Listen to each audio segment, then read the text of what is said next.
Welcome back everyone. We'll be solving the second question of this paper now, and it's telling us to find the set of values of k for which the line y is equal to kx minus 4 intersects the curve y is equal to x squared minus 2x at two distinct points. Now with these questions, I like to write down what I'm given and what I need to find. In this case, we have the line and the curve's equations, which is y is equal to kx minus 4 and y is equal to x squared minus 2x. We're also given the fact that it intersects at two different points, so that's a big hint right there, which I'll explain later. And now y is equal to kx minus 4, and it also equals to x squared minus 2x. So wouldn't they be equal at the end? Wouldn't that just make sense, right? So kx minus 4 is equal to x squared minus 2x. That's what we're going to do here. And then we're going to try to move the kx minus 4 to the other side. So we have this whole thing and it equals to 0.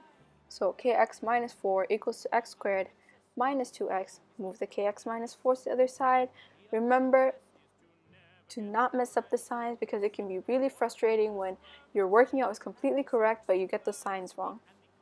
And now we're going to simplify it. We're going to find the common multiple with negative 2x and negative kx, which is negative x.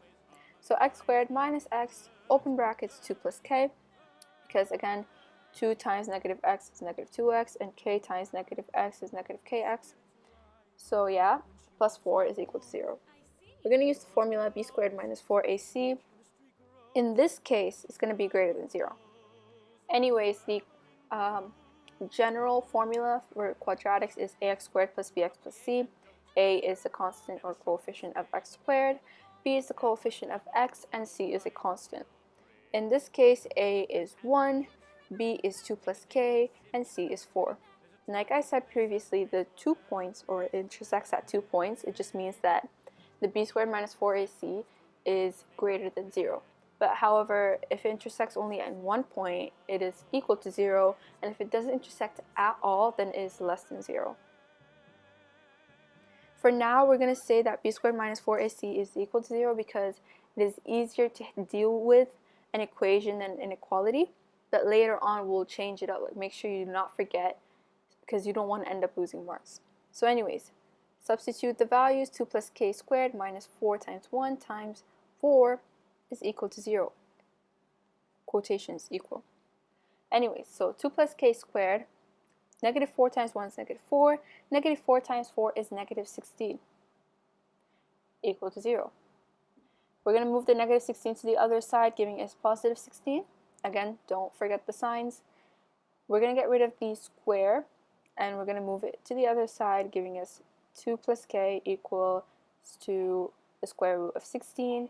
Square root of 16 can either be negative 4 or 4, because negative 4 times negative 4 is 16, and 4 times 4 is still 16. It doesn't matter, because negative times negative does give you positive.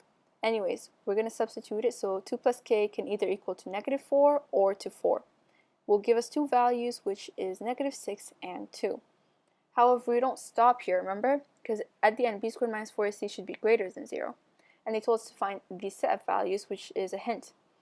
Okay, so what we'll do now is draw out a graph, which can really help us out.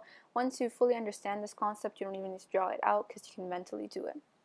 Anyway, so we'll draw a curve, and what we want is the values greater than 0. That means above the 0, right? So we're going to consider the y-axis now, so anything above the 0 is what we need, and anything below is what we don't need. So basically, we will substitute the values 2 and negative 6 in this. And what we want is that k has to be greater than 2 and less than negative 6 in order for it to be greater than 0, right? So k greater than 2 or k less than negative 6. And that is the final answer. By doing so, you will end up getting the full 4 marks. And I'll see you guys next time with question number 3. Bye!